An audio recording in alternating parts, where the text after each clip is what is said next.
Church is Circe, how a European goddess became the temple of mental control. Step 1. Church has nothing to do with African spirituality. Before colonizers came, African people didn't go to church. We had shrines, altars, sacred groves, ancestral gathering spaces. Spirituality was direct and rooted in nature, not in stone buildings or foreign books. The word church was imported, along with mental chains. Step 2. The word church comes from a goddess, not a god. The word church evolved from Greek, kyriakon, meaning of the Lord.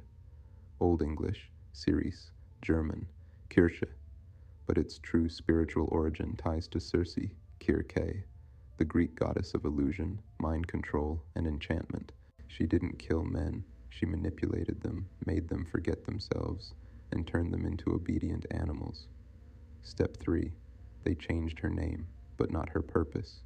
Over time, Circe's name morphed into church, a soft-sounding, holy-sounding word, but the essence stayed the same, a place where you enter and lose your identity, a place of repetition, surrender, and belief without question.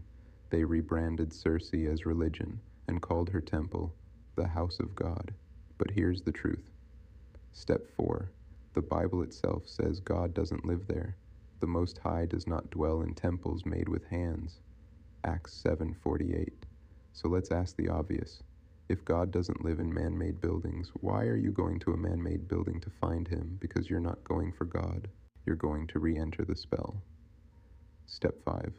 Circe turned men into sheep. So does the church.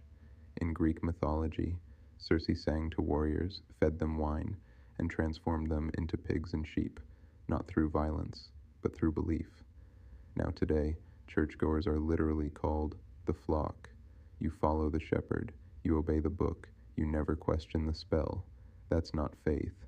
That's programming. Step 6. The rituals of church are psychological enchantments. Let's break it down. Worship music equals trance induction.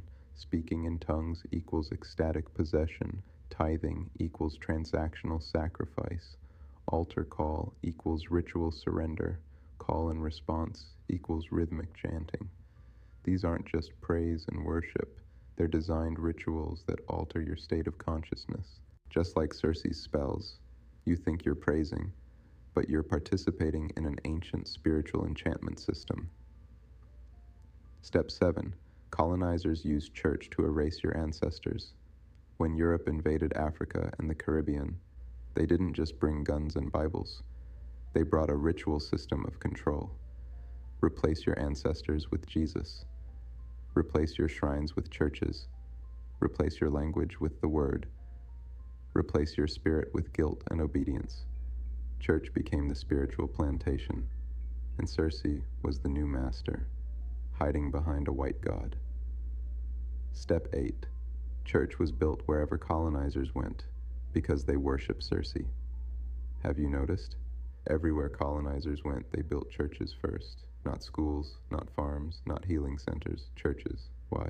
Because they believed in their goddess. They followed Circe, the goddess of illusion.